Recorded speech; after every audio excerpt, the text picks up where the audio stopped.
Jerusalem പോസ്റ്റിന് നൽകിയ അഭിമുഖത്തിലാണ് Israel ഉപവിദേശകാര്യമന്ത്രി Sharon Haskell Palestine state ഇസ്രായേലിന്റെ സൗദി അറേബ്യയുമായുള്ള ബന്ധം ശക്തിപ്പെടുത്തുന്നതിന് ഒരു ഘടകമേയല്ല എന്ന പ്രസ്താവന നടത്തിയത്. പലസ്തീൻ സ്റ്റേറ്റ് സ്ഥാപിക്കുക എന്ന ലക്ഷ്യത്തോടെ ആരംഭിക്കുന്ന ഫ്രഞ്ച് സൗദി ഉച്ചകോടിയെയും ഹസ്കൽ വിമർശിക്കുന്നു. പലസ്തീൻ രാഷ്ട്ര നിർമ്മാണം എന്ന് പറയുന്നത് കേവലം ഭൂമിശാസ്ത്രപരമായ ആഗ്രഹം മാത്രമല്ല, മതപരമായ ഒരു ലക്ഷ്യമാണ്. അങ്ങനെയാണെങ്കിൽ അവർക്ക് പലതവണ പലസ്തീൻ രാഷ്ട്രം സ്ഥാപിക്കുവാനുള്ള അവസരമുണ്ടായിരുന്നു. പക്ഷേ അവരത് നിരസിച്ചു. അവരുടെ വലിയ ലക്ഷ്യം എന്ന് പറയുന്നത് ഇസ്രായേൽ എന്ന രാജ്യത്തെ ഉന്മൂലനം ചെയ്യുക എന്നുള്ളത് മാത്രമാണെന്നും പലസ്തീൻ രാഷ്ട്രവാദികളെ ഷാരൻ ഹാസ്കൽ കുറ്റപ്പെടുത്തുന്നു. സൗദിക്കിപ്പോൾ ഒരു തെരഞ്ഞെടുപ്പ് നടത്തേണ്ട സമയം അതിക്രമിച്ചിരിക്കുന്നു. ഈജിപ്ത്, ജോർദാൻ, UAE, ബഹ്റൈൻ എന്നിവരെ പോലെ സൗദിയും ഒരു തീരുമാനത്തിലെത്തണമെന്ന് ഷാരൻ ഹാസ്കൽ ആവശ്യപ്പെടുന്നു. ഉച്ചകോടി സംഘടിപ്പിക്കുന്ന French president Emmanuel മാക്രോണിനെതിരെയും Sharon Haskell വിമർശനം ഉന്നയിക്കുന്നു. തീവ്രവാദികളെ പ്രോത്സാഹിപ്പിക്കുന്ന സമീപനമാണ് ഉച്ചകോടി സംഘടിപ്പിക്കുന്നതിലൂടെ ചെയ്യുന്നതെന്നും ചില പ്രസ്താവനകൾ തീവ്രവാദികൾക്ക് വളരാനുള്ള വളമിട്ട് കൊടുക്കലാണെന്നും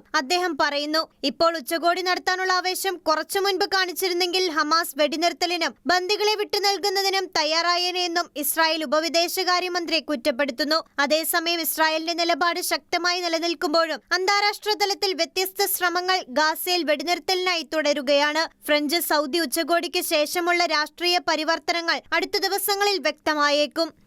ഇന്റർനാഷണൽ ഡെസ്ക്, ഷെക്കേന ന്യൂസ്.